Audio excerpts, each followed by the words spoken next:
In a peaceful village of Umunze, there lived a very beautiful woman named Amara. She was kind, gentle, and beautiful. Yet, her heart longed for something.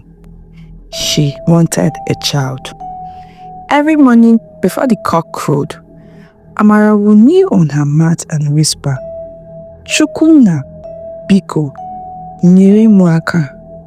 Nyere mu ofu ifam na ayogi. Bless my womb. Just one child. I will love this baby with all my soul. In fact, if you give me this child, I will give you back this child." Her husband, Obinna, worked far away in the bustling city of Anambra. He sent money home and came back whenever he could. Each time he returned, the neighbors teased, "Obi, when will you come and eat rice for your baby's naming?" Amara would smile politely, but deep inside, she felt like a tree without roots. She loved her husband, yet shame followed her like a shadow.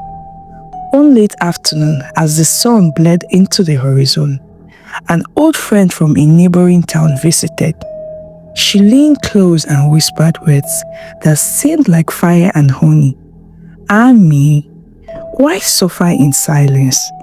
Have you not heard of Mama Ekoma, the woman who plants baby in barren wombs? She's no ordinary healer.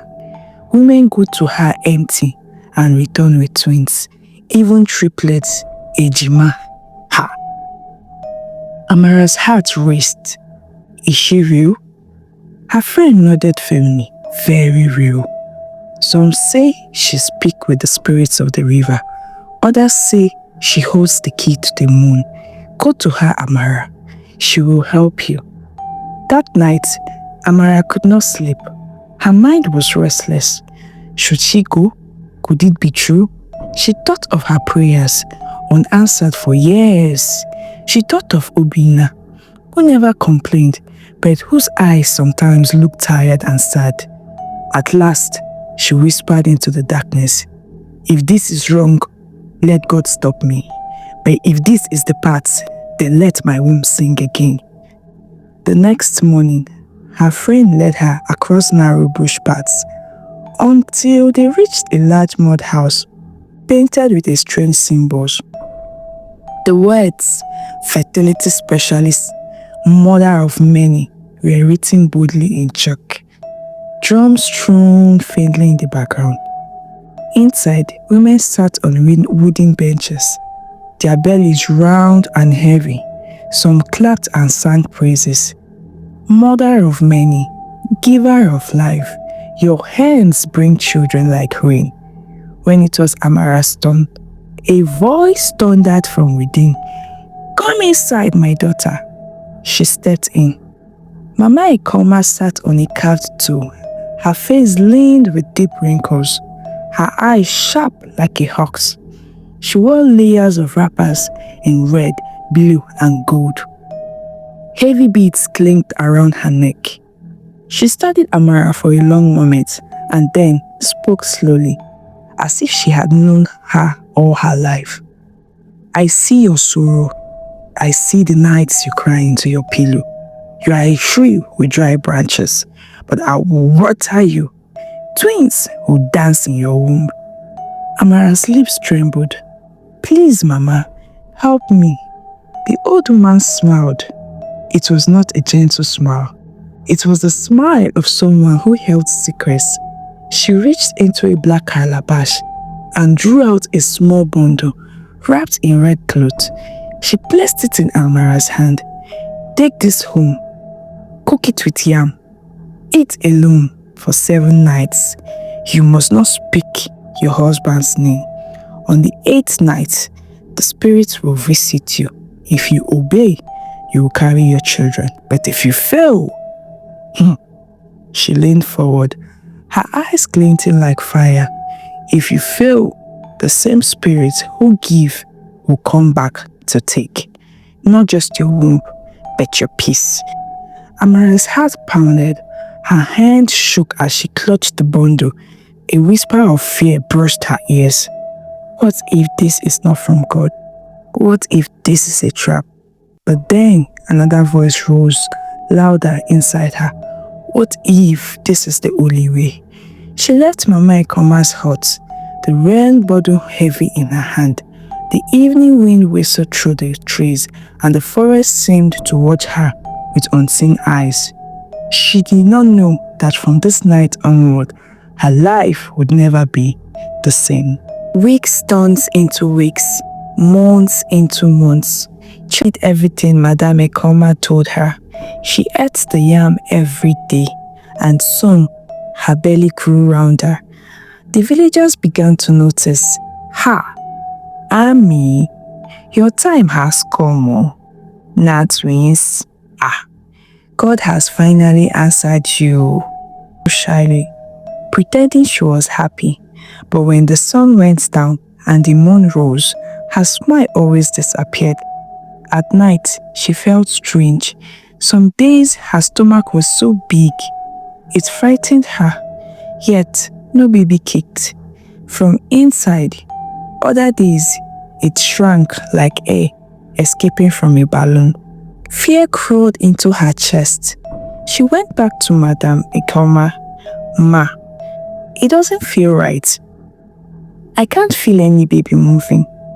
Madame Ekoma's eyes hardened like stone. "Do you want to kill your children with your doubt? Do you want to insult gods? Do you want a baby or not?" "I'm sorry, Ma." She kept quiet. She didn't want to look ungrateful. She didn't want to lose the one she had prayed for her whole life. She convinced herself that as long as her belly was round, the child would surely come. When her husband Obinna returned from Anambra, his face lit up with joy when he saw her swollen stomach. He hugged her tightly. "My wife, Obim, Achalugum, our prayers has been answered." But one night, as he laid beside her, he placed his palm gently on her belly. His face darkened. "Obim, something feels strange. Let's go to the city hospital, just to be sure you are safe." He flashed with anger. "So you think I'm lying? Can you not see my belly? I'm not clearly pregnant. Is it not only a pregnant woman who looks like this?" Their voices rose in the night. "I just want you to be safe, my love." In the small village clinic, a young nurse named Chinedu had just been posted there. He was sharp, gentle and observant. He noticed that women with large bellies avoided his clinic and always went to Madame Ekoma. One day, he at the market. She was buying vegetables. Her swollen belly hard to ignore. "Good afternoon, madam. Congratulations, so. How many months gone are you?" Nervously.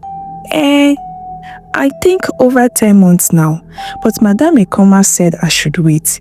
Even if it's 12 months, the baby will still come." Chinedu froze. His hands trembled. 12 months and you have not given birth? Yeah. That's not possible. Something is very wrong. Her eyes turned cold. "What are you saying? Are you calling me cursed? Leave me alone." She ran away, clutching her wrapper tight. That night, Chinedu could not sleep. He lay on his mat, listening to the crickets outside, but all he could hear were her words. 12 months, and she still believes she's pregnant. He sat up, whispering to himself, "No, something is wrong somewhere. I must find out what this woman is doing to them." The next morning before dawn, Chinedu left his clinic quietly. He sat under a giant mango tree near Madame Ikoma's shrine like hut. He watched carefully. Women arrived one by one, their bellies swollen like overfilled drums, their eyes full of desperation. They carried heavy bags of money wrapped in cloth. Madame Ekoma welcomed them with a wide total smile. Her wrappers were bright red and yellow, her hair tied towering like a crown. She praised them loudly. "Do not fear. Twins will dance in your womb." Trust me, the gods never fail. She collected the thick bundles of money, hid them in baskets, and handed out small bags of bitter herbs and black soaps. Chinedu's heart pounded. That's not medicine. That is robbery. What is this woman really giving them? He clenched his fist. He knew he had uncovered something dangerous, but what he didn't know yet was that he had just walked into a darkness that would change his life forever.